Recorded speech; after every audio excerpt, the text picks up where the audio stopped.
E se eu te falar que você não precisa comer pouco para emagrecer? O que que você responderia para mim? Essa é uma das maiores mentiras que te contaram, que você não precisa comer pouco para emagrecer. Sabia disso? Então fica comigo que eu vou te explicar, mas só depois da vinheta. Let me get a beat, I kick it funky like feet. Let me get a beat, I kick it feet like. Let me get a beat, I kick it funky like feet. Você já foi num nutricionista ou talvez você já tentou emagrecer e já falaram pra você assim: "Ó, você tem que comer pouco pra poder emagrecer, porque senão você não vai conseguir". Já aconteceu isso com você? Bom, esse é o tipo de informação que a gente, como nutricionista, precisa tomar muito cuidado e também a gente tem que responder de uma maneira bem legal para ensinar as pessoas que não é bem por aí. Veja bem, quando nós estamos falando em comer pouco, muitas vezes eu não estou contextualizando o que esse pouco tem em se tratando de nutrientes, em se tratando de calorias, em se tratando de volume alimentar. E isso é uma condição muito importante. Vamos lá. É muito comum, às vezes, as pessoas falarem assim: tá com vontade de comer doce? Come uma colher de sopa de pasta de amendoim que passa essa vontade de comer doce. Se você for olhar o quanto tem de calorias uma colher de sopa cheia de pasta de amendoim, você tem quase aí 200 quilocalorias numa colher de pasta de amendoim.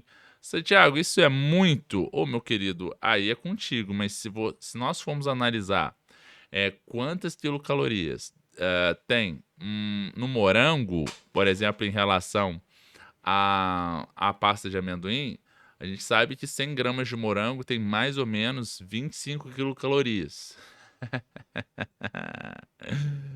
Faça a conta. Se você está pensando em 200 quilocalorias de pasta de amendoim, a gente está falando de aproximadamente 800 800 gramas de morango, quase 1 quilo de morango para dar 200 quilocalorias. Aí eu pergunto, se eu colocar para você na tua frente dos 800 gramas, quase 1 quilo de morango para você comer, você vai falar assim: "Meu Deus, não cabe esses morangos aqui, vai ter 1 quilo de morango". E você com a pasta de amendoim, dependendo, ó, já chuncha para dentro, assim, você nem vê, né. E aí? Então, a primeira coisa que a gente tem que identificar é o que a gente chama de densidade calórica. A gente precisa atribuir esses alimentos com maior densidade calórica, que tendem a ter uma quantidade reduzida, mas muitas calorias. E se nós formos analisar esses alimentos, a gente vai ver alimentos como biscoito. Biscoito recheado é um dos maiores vilões em relação a isso. Por quê?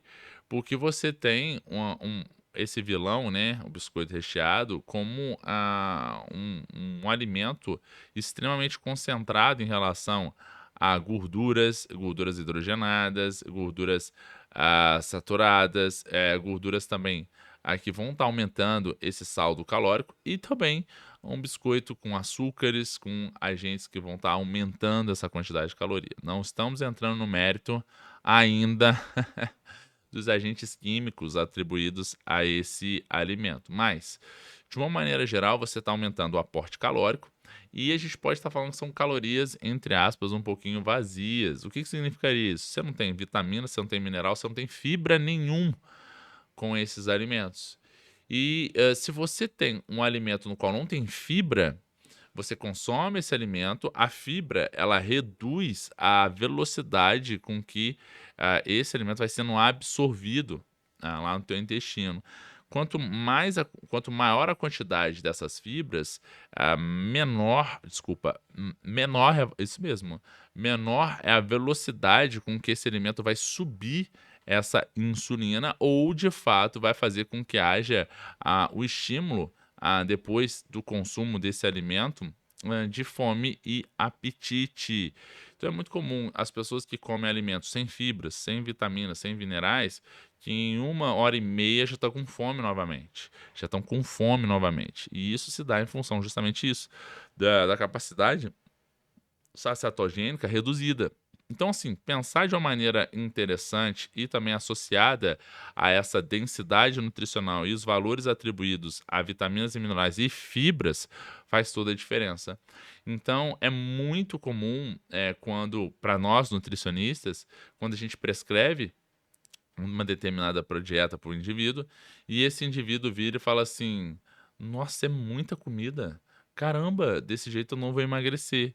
E aí, quando ele começa a consumir os alimentos, quando ele começa a preparar, quando ele começa a ter noção em relação ao volume e muitas vezes atribuído a alimentos com baixa quantidade de calorias, com mais vitaminas, mais minerais, mais nutrientes, como as frutas e os vegetais, que aumentam aí o volume alimentar, mas com uma carga calórica muito baixa, diferentemente dos outros alimentos, como os alimentos processados, ou até mesmo os ultraprocessados, nuggets, salsicha e por aí vai, a gente consegue ter uma diferença bem grande, ou até mesmo os fritos, né?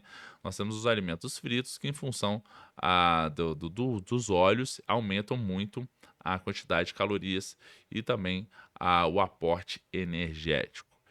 Então, assim, quando a gente está falando em comer pouco, vai emagrecer? Não necessariamente. Não existe essa relação. E é muito comum as pessoas chegarem num consultório e falarem assim: mas eu como muito pouco e mesmo assim não emagreço.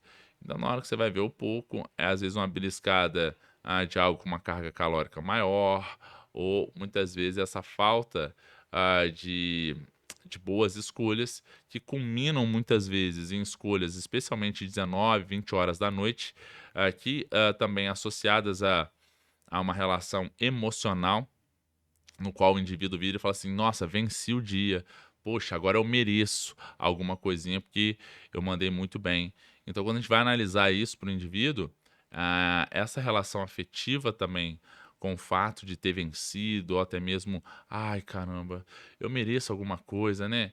E muito comum o indivíduo pedir um alimento com uma alta carga calórica, como um sanduíche, né, um hambúrguer com a pizza, e no outro dia, até mesmo, por conta dessa quantidade de calorias, ou então quantidade desses elementos que consumiu à noite, é muito comum ele acordar ainda sem fome. E aí, quando chega no consultório, o indivíduo que fala assim: Não, mas de manhã eu não tenho fome. Muitas vezes você vai fazer uma análise de que à noite é que ele erra muito a mão e consome alimentos inadequados à noite e mantém ainda essa saciedade, né?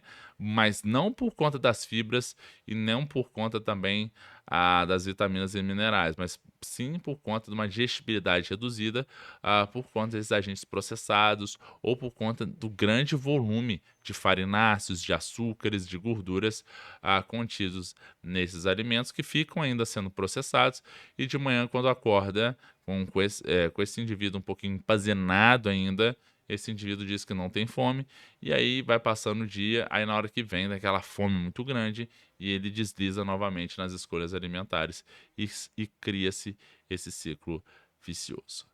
Beleza? Então espero que esse vídeo possa ter te ajudado.